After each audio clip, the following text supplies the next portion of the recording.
Salt lake stadium ఘటనపై మెస్సీకి పశ్చిమ బెంగాల్ ముఖ్యమంత్రి మమతా బెనర్జీ క్షమాపణలు చెప్పారు.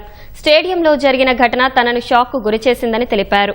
మెస్సీని కలిసేందుకు స్టేడియంకు వెళుతుండగా తనకు ఈ విషయం తెలిసిందని సామాజిక మాధ్యమం ఎక్స్లో పోస్టు చేశారు. స్టేడియం ఘటనపై విశ్రాంత జడ్జితో విచారణకు ఆదేశించినట్లు తెలిపారు.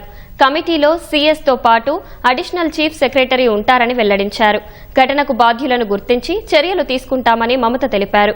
భవిష్యత్తులో ఇలాంటి ఘటనలు పునరావృతం కాకుండా కమిటీ పలు సూచనలు చేస్తుందని రాసుకొచ్చారు.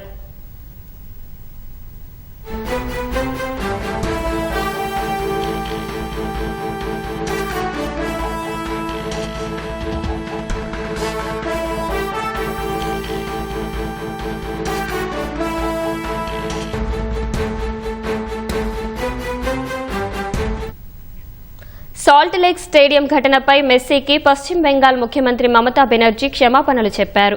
స్టేడియంలో జరిగిన ఘటన తనను షాక్కు గురిచేసిందని తెలిపారు. మెస్సీని కలిసేందుకు స్టేడియంకు వెళుతుండగా తనకు ఈ విషయం తెలిసిందని సామాజిక మాధ్యమం ఎక్స్లో పోస్టు చేశారు. స్టేడియం ఘటనపై విశ్రాంత జడ్జితో విచారణకు ఆదేశించినట్లు తెలిపారు.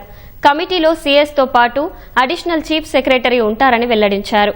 ఘటనకు బాధ్యులను గుర్తించి చర్యలు తీసుకుంటామని మమత తెలిపారు. భవిష్యత్తులో ఇలాంటి ఘటనలు పునరావృతం కాకుండా కమిటీ పలు సూచనలు చేస్తుందని రాసుకొచ్చారు.